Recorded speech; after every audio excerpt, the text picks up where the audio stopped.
Hey guys, welcome back to the channel. Welcome to another video. It is the Premier League Fallout show. We're rounding up all of the biggest talking points and talking about all the games that happened across the Premier League weekend, of course.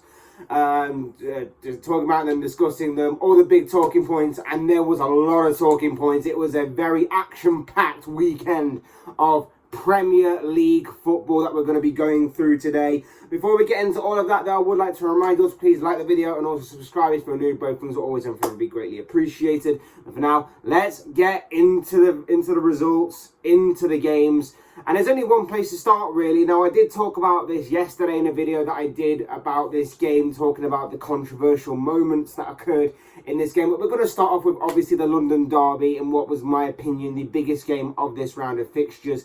Chelsea drew 2-2 with Tottenham. Chelsea can feel very frustrated and angry over the fact that, they played very, very well. Spurs were very underwhelming. They were under par in terms of their performance that we know that Spurs can get to under Antonio Conte. And yet, a couple of poor refereeing decisions really did kind of push the game more into Tottenham's favour in order for them to do a smash and grab and to steal a point from this game. Kalidou Koulibaly opened the scoring with a fantastic strike from a defender. Absolute great technique to fire the Blues into the lead. In the second half, Højbjerg equalised for Spurs. A bit of controversy again surrounding that. Again, if you don't know what I'm talking about, go back to the video that I did yesterday. I'll just search it on YouTube for obviously more clarification on that. Reece James put Chelsea back in front before, right at the death, right in the dying embers of the game, Harry Kane headed home a very, very, very late equaliser for Tottenham for them to get a point. Again, so much controversy surrounding both Tottenham goals. A lot of fireworks taking place on the sidelines and in the dugouts of the respective teams as well. But if we're going to be talking about this in terms of a footballing aspect, I talked about it from obviously the controversy and the referee and the VAR side of it yesterday. Let's talk about it from the footballing aspect of it. It's a solid point for Tottenham. It will feel like a win for Tottenham and a loss for Chelsea. I said that yesterday.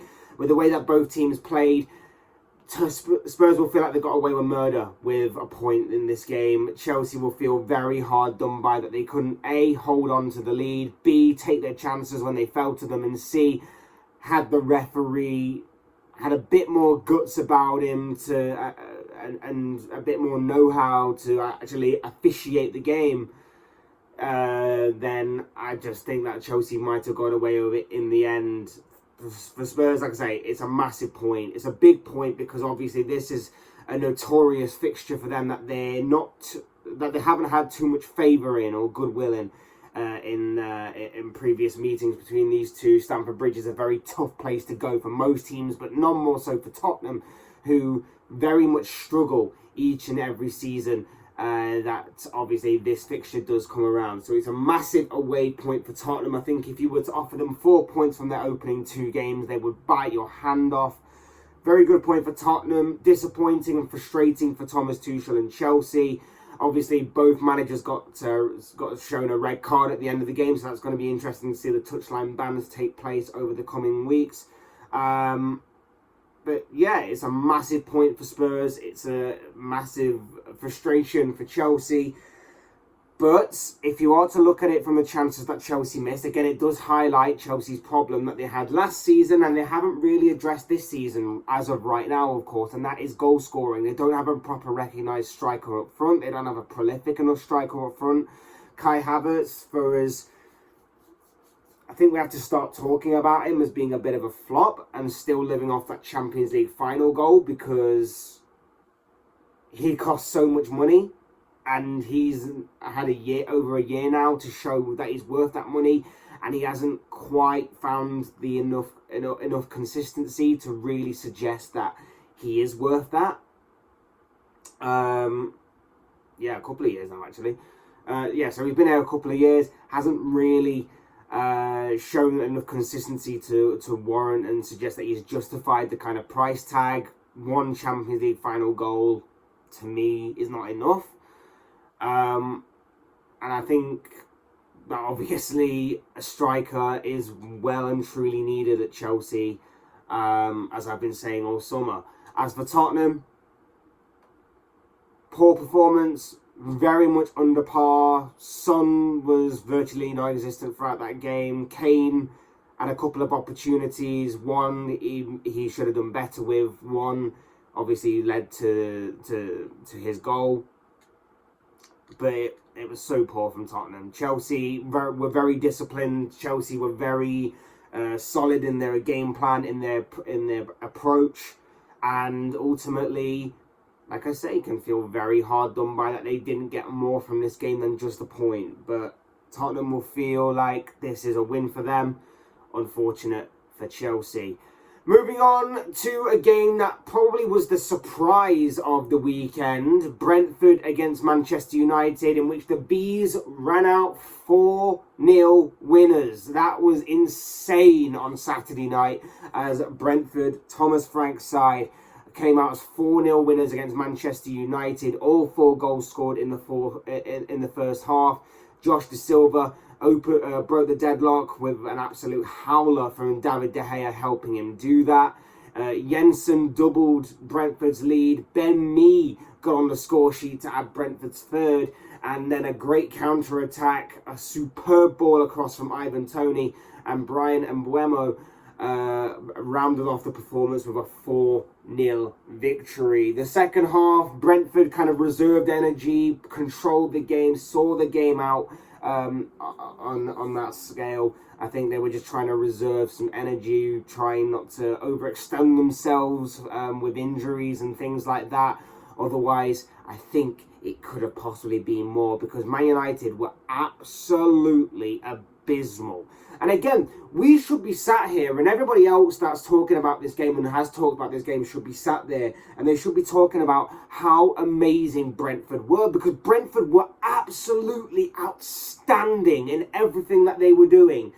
The baffling thing for me was Man United continued to try and play out from the back, and all Brentford were doing was just pressing from the front, pressing, being aggressive, being physical, and Man United did not like that whatsoever. And you know, you can look at it in a footballing sense, and you can say in an isolated game, Ten Hag maybe got the team selection wrong, maybe got his tactics wrong, maybe should have tried something a little bit different once he realised that passing out from the back was not going to work. Again, we talked about David De Gea's distribution for a few years now and how it's not the best.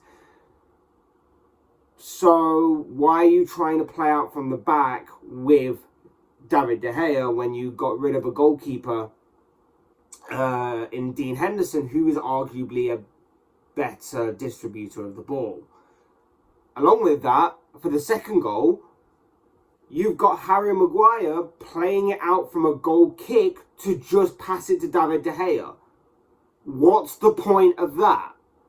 There were a lot of things that were strange about this game for Manchester United. Like I said, we should be sat here talking about how amazing Brentford were, because they were absolutely amazing throughout the entirety of the game. Quick, intense, very physical and aggressive in the first half, and then nice and controlled, and saw the game out in the second half to not only obviously maintain their 4-goal lead, but to also keep a clean sheet as well. It was absolutely phenomenal from Brentford. But we're going to be sat here with Manchester United overshadowing this kind of result, and it was absolutely abysmal.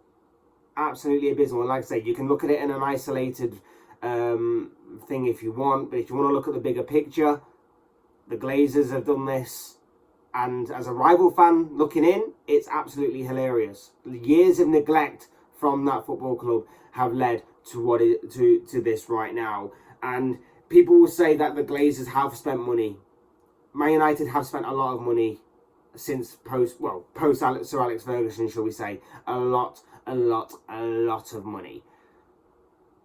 But they're spending money, and then they're spending money rightly. And they've only spent money. You think about all the players that United have brought in over the past 10 years or so, and I'd say maybe 75%, maybe even 85% of those signings have been extremely poor. And the very, very few that obviously have gone on to be okay or do all right, they're probably the lesser signings, in all honesty. The big money signings have all flopped. You think of the likes of Romelu Lukaku and Paul Pogba and so on and so forth have all flopped. So you can argue that they spent money all you like, but if you don't spend it wisely and in the correct way, then you've not really spent it, have you? You've lost it more. You've more lost it than you spent it. It'll be incredible to see where this United side goes. Like I say, for Brentford, I think that they're going to be a solid mid-table side, and I think they're going to continue to surprise a few people this season. I don't think they'll suffer with second season syndrome at all. But for Man United, absolutely atrocious, absolutely abysmal. And that's 2 losses from 2 games now. And their next game is against Liverpool. And although Liverpool haven't started the season off in the best way, and we're going to be talking about them next, you do kind of fear that maybe it's going to be 3 losses from 3. So moving on to Liverpool then. Let's get this out of the way and done with, because last night was again another abysmal night for Liverpool. They played on the Monday night game against Crystal Palace, in which Liverpool drew 1-1. Now, it was a game that Liverpool dominated possession. It was a game that Liverpool were looking okay until they reached the final third, and then they had no idea what they were doing in the final third. Darwin Nunez missed a few chances. I think he hit the post at one point after the Crystal Palace goal, because Palace didn't really threaten at all. And then one counter-attack, Wilfried Zaha's in on goal, one-on-one with Alisson, and he just finesses it into the corner, and Palace take the lead. Once again, Liverpool go a goal down in the first half. We've got to stop doing this. Absolutely abysmal. We're so open to a counter-attack. Now, I know that obviously injuries and everything have played its part, and that's why I think Nat Phillips was played ahead of Joe Gomez last night. But it's absolutely abysmal that Liverpool dominated that first half in terms of being in the Crystal Palace half for a large part of the game. Had a few half chances, and then one counter-attack leads to Wilfried Zaha bearing down on goal, and he simply finishes very, very well. Fair credit to Crystal Palace and Wilfried Zaha and Patrick Vieira. Their game plan obviously worked to pretty much perfection in that first half. And Liverpool just didn't really have an answer. Liverpool on the stroke of half time, like I say, Darwin Nunez hit the post. He had a couple of chances, which a couple of them were a bit more difficult than what people are making them out to be. And that one, he should have really made better contact with the ball there, really, to put the ball into the back of the net. I think on another day, maybe he gets a bit more luck, and maybe it bounces just off the inside of the post and maybe goes in. But on this occasion, it hits the sort of inside of the post sort of thing where it just bounces straight out and not over the line, which was unfortunate. Second half happens, and then a moment of madness strikes Darwin Nunez. He had an absolute nightmare of a home debut. Anderson, the Crystal Palace defender, was antagonising and provoking Nunez the entire game. He's constantly pushing him, he's constantly being aggressive, he's constantly talking in his ear, it seems. And although Nunez gave a little bit back in terms of a bit of a pushback and everything, and it seemed like it was just a bit more of a competitive thing, he seemed to be doing okay with it. And then he snaps. Anderson's game plan was to just rile up Nunez constantly throughout the game, and eventually Anderson won. Nunez snapped, Nunez headbutted the guy, and Nunez got sent off by the referee. How he thought he was going to get away with it, I do not know. He let everybody down on that night. He let his teammates down, let himself down, for the fans, Klopp, everybody he let down. The only thing I will say about it is that he's young, inexperienced. It was a naive and stupid thing to do, and he'll obviously know that, looking at it on reflection, that it was stupid. And the one thing I will say is that the likelihood is he'll learn from it and he won't do that again. But now that we've seen it happen, it wouldn't surprise me if obviously more and more defenders try and rile him up and try and do that constantly to try and obviously get him to react in the way that he did. So that could be something to look out for down the line. With Liverpool needing a goal back, though, with only 10 men, a moment of Colombian inspiration and magic then occurred. Luis Diaz on the left-hand side dribbled between and beyond a few Crystal Palace defenders before unleashing an absolute power driver into the bottom corner, and Liverpool were back on level terms. From there, though, Liverpool just seemed to run out of ideas. They just couldn't. They were lacking that extra man, they were lacking that 11th man, shall we say, to really try and threaten once again. The amount of injuries has obviously reduced their firepower up front. I don't think also selling 3 of their attackers this summer also helped in Mane, Minamino and Origi, but that's probably for another debate for another day. And it ended 1-1, a point apiece, another point for Liverpool. Their first point for Palace. Palace played very well. They were resolute, they were strong, they tried to hit them on a counter-attack. They actually could have won the game with Wilfried Zaha again later on in the game having another great chance, but he just couldn't steer it between the goalposts, of course, to obviously find the back of the net. But it's another poor result for Liverpool. It's another poor performance, I think, overall, barring a few of the players. Their only upside is that they've got Manchester United next week, who are an absolute shambles right now. But even when I say that, although I am looking forward to the game and I think that obviously Liverpool will win, the element of doubt will start to creep in a little bit as the days go on and as the game draws closer, that maybe some sort of miracle will happen next week. I don't think it will. I think Liverpool will actually get their first win of the season. But it's a bit of a worry that Manchester City don't look like they're slowing down anytime soon. Arsenal are looking extremely good right now. Chelsea still looks strong under Thomas Tuchel, and he seems to be the right man to take them forward, despite obviously not having a prolific enough goal scorer up front as of right now. Spurs, you would imagine, will come back stronger under Conte and continue to grow. So it is a bit worrying for Liverpool that we've faced 2 teams, one being seemingly relegation fodder, the other team being a mid-table club that they've only drawn against. They've only managed to get a couple of points from their opening 2 games. It is quite worrying for Liverpool. Transfer window still open. Injuries are building up.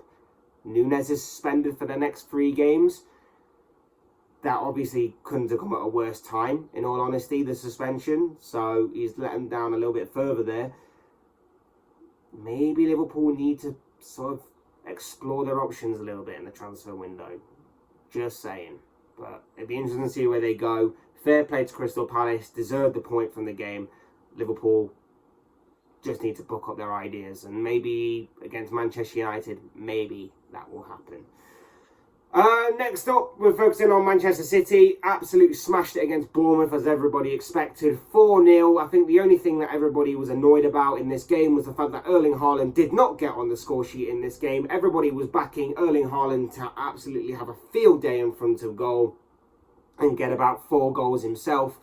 But he didn't even score a single goal of the Manchester City 4 that was scored. He did get an assist. But he only allegedly had 8 touches throughout the entire game. Not the best. Bournemouth did their best to try and neutralise his threat, but also forgot that there were 10 other players in Manchester City blue. Gundogan got the ball rolling. He opened the scoring. Kevin De Bruyne with a very well taken outside of the right foot strike that found the bottom corner. Very well taken goal from the Belgian midfielder. Phil Foden scoring a usual deflected goal, added the third, and an own goal in the second half rounded off the performance for Pep Guardiola's side, who have not yet come out of second gear, I would imagine. I don't think they've come out of second gear in either of the 2 games that they've played, which is scary because usually Manchester City start the season off a little bit slow and then they gradually build into it. I'm really interested to see where they can go from here and how they continue to progress. But right now, they are just absolutely dominating. I know that it was against Bournemouth, and I know that they always tend to win these types of games. But even so, we were all expecting it to happen. We were all expecting Haaland to get a few goals. That didn't happen. I think many people that also had Jesus in their fantasy football team, i.e. myself,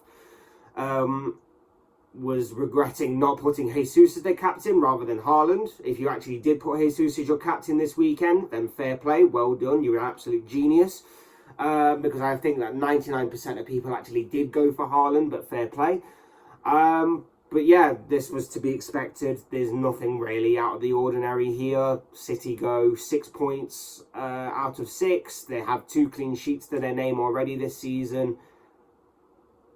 There's not really much change, because even though there's been a lot of change in personnel over City, the results still remain the same, and they will continue. Next week's game, though, against Newcastle could be a very interesting one. It will be an interesting test for Eddie Howe's side. For Newcastle to come up against Manchester City and see how far they've come under their new manager, as well as see how City can overcome that test. So that one could be very interesting, to say the least. Moving on, and the Premier League was back at the City Ground on Sunday as Nottingham Forest took on West Ham. Forest came out as 1-0 winners in this game. They got their first win of the Premier League season. A fantastic victory and a fantastic game for the Forest supporters. For West Ham, two losses out of 2. A little bit worrying, to say the least. I know that obviously they weren't really expected to get anything against Manchester City, but the performance was poor as well. And then in this game, they had chances. They had a goal ruled out. Declan Rice had an absolute howler. He missed from the penalty spot. Forest also had a goal ruled out. So there was a lot of action in this game, and it was it was a very interesting game to watch. But overall, it was a fantastic day for Nottingham Forest. They announced themselves back in the Premier League with a bang, and their new striker, Taiwo Awoniyi, I can't even say his name, Awoniyi got on the score sheet. He scored the only goal of the game. He was a difference maker. Fantastic for him to get off and running. And of course, for a Forest side that is making a numerous amount of signings. I think this has to be like a personal transfer record of how many signings that they've made this summer. And they don't look like they're stopping either. They look like they're going to be adding more to their roster, to their squad as well. And one of them is in the form of Houssem Aouar, apparently, who, if you remember last year, was linked to the likes of Arsenal and Liverpool and I think Manchester United and Tottenham at some point. So that's going to be interesting to see how that one develops, if it does develop. But yes, Forest don't seem to be slowing down in the transfer market, and Forest have got their season well underway with a 1-0 victory over West Ham. Next, we're going on to Saturday's midday game, Villa versus Everton. Steven Gerrard against Frank Lampard, in which Steven Gerrard got the better of his former rival / England partner in midfield. Danny Ings with a thunderous strike to open the scoring. Emi Buendia came on as a substitute, really livened the game up and made Aston Villa better in my opinion. And he too got on the score sheet after being teed up by Ollie Watkins before Lucas Digne scored an own goal. The former Everton player was forced into a awkward situation in which he couldn't get out of, and he bundled the ball over his own goal line. Fortunately, Everton couldn't get an equaliser for them in the dying moments of the game, but it is a big win for Aston Villa, a big win for Steven Gerrard, relieves a little bit of the pressure that he was under, and of course, the main story of that game was, of course, Tyrone Mings' inclusion in the squad. He seemed pretty solid. I think he didn't really put a foot wrong in the game. I think he was actually pretty solid throughout. But one thing that was alarming was the amount of injuries between both sides. Both teams were pretty much dropping like flies throughout the entirety of the game. So that could be something also to look out for across the next few weeks or so. But a massive win for Villa. A big defeat for Everton. you do fear for them this season, don't you? You do fear that without a proper recognised number 9, you do fear that things may not go according to plan for Frank Lampard's side, and that a proper striker, a more prolific striker, is definitely needed. Be interesting to see how where they go from here. And of course, with Chelsea's rumoured interest in one Anthony Gordon, you do fear whether Gordon's considering his options right now, if that is obviously to be legitimate and truthful. Elsewhere in the Premier League, Brighton and Newcastle ended goalless. Interesting to see, obviously, that play out. Two teams that like to play football battled it out, and it just came to nothing in the end, a goalless draw. Kind of goes under the radar a little bit because of everything else that happened, and there was so much action elsewhere that one just simply went under the radar. Wolves and Fulham also drew 0-0, with the biggest talking point being Jose Sarr's penalty save against Alexander Mitrovic. A big missed opportunity there for Fulham, and you do look at it and you think that these kinds of things might come back to haunt Fulham at the end of the season, if obviously things are to play out the way that many people are expecting, and for Fulham to be, like I said earlier, relegation fodder. Also, Southampton drew 2-2 with Leeds United. Southampton were 2-0 down in this game before fighting back to 2-1 and then to eventually equalise for a 2-2 draw. Again, that one goes under the radar because of bigger games and bigger things happening. But finally, in what was arguably the biggest and best individual performance of this entire weekend, that award goes to Gabriel Jesus of Arsenal. A fantastic 4-2 victory for Arsenal, in which Jesus played a part in all 4 goals. Jesus scored twice. The first one was an absolutely fantastic, phenomenal goal, in which he just sort of bent his shot from the edge of the penalty area just into the top corner. Fantastic strike. The second one was a proper poacher's goal as well, being at the right place at the right time.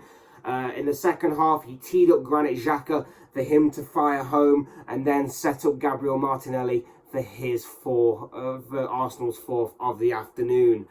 Leicester did manage to pull a couple of goals back. William Saliba was unfortunate enough to score an own goal. It was very unfortunate for him. He was caught between a bit of a rock and a hard place, or should I say an own goal and a Jamie Vardy place, shall we say. If he doesn't touch the ball, Jamie Vardy's got a clear route to goal.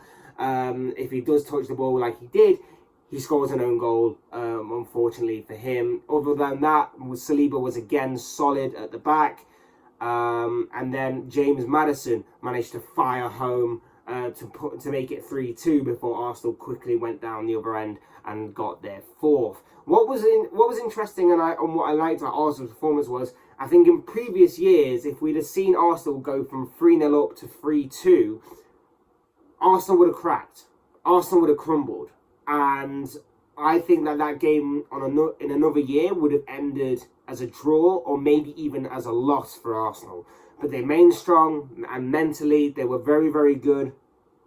And they got their 4th goal, and they really wrapped up the points. And like I say, Gabriel Jesus was absolutely phenomenal the entire game. I genuinely think he could be the signing of the season. I think he's fantastic. I think a lot of teams, including, like I mentioned earlier, with Chelsea not getting a proper goal scorer, might have missed a trick on not signing him. I think he's an absolute phenomenal signing, but you do fear that an injury or whatever happened or something of that nature could really wobble Arsenal's season. And I'm not saying that they're a one-man team. They look very good this season, Arsenal. They look very well drilled. They look very sharp. They look very fluid. But you do wonder, if they lack that goal threat like they did last season, it could be a bit of a tough season. But he's already developing a pretty good relationship with the likes of Gabriel Martinelli, and he's looking very good already this season. I've always been a big fan of Martinelli, and just said that he needs time to obviously continue to progress and evolve, and needs some stability in his career and in his Arsenal career, particularly with managers and everything. So it's looking good for him. I thought Granit Xhaka was amazing in that game as well. So There are a lot of positives for Arsenal to take from that game, and it is looking pretty bright this season for the Gunners. You got to say it is looking pretty bright. But of course, there is still a very long way to go. I still think that they are one or two players short, and it'll be interesting to see if they do any more business and activity in this transfer window. But so far, so good for the Gunners. 2 wins from 2 tough places to obviously go. Crystal Palace away is always going to be tough, and they managed to come out of that test with flying colours.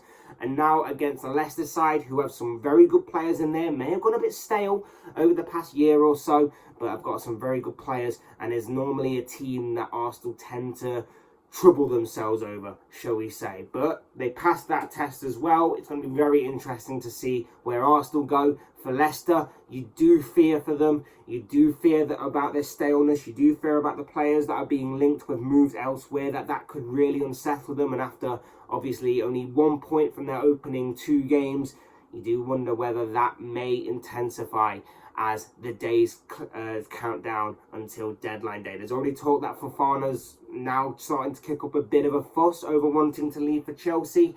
You do wonder what is going to happen to Leicester going forward. But that is obviously my Premier League fallout show of the week. We talked about a lot in this video because there was a lot of action across this entire weekend. These are just the thoughts, comments, opinions, predictions, feelings, whatever you want to call it, of this guy. I want to know what you guys think. What do you make of the Premier League round of fixtures that just took place across this weekend? What are your own thoughts, your comments, opinions, predictions, feelings on any of the games that took place and any of the results that happened and your predictions for the future and anything of that nature? I'm sure will make for interesting reading down in the comment section, because I'm sure, like I say, it will make for interesting and intriguing reading. Otherwise, hit that like button on the way if you enjoyed the video, subscribe if you're new or want to see more content like this. Both things always and forever be greatly appreciated. And as always, thank you all so much for watching and listening. I've been Fletch. This has been another Fletch Talks video.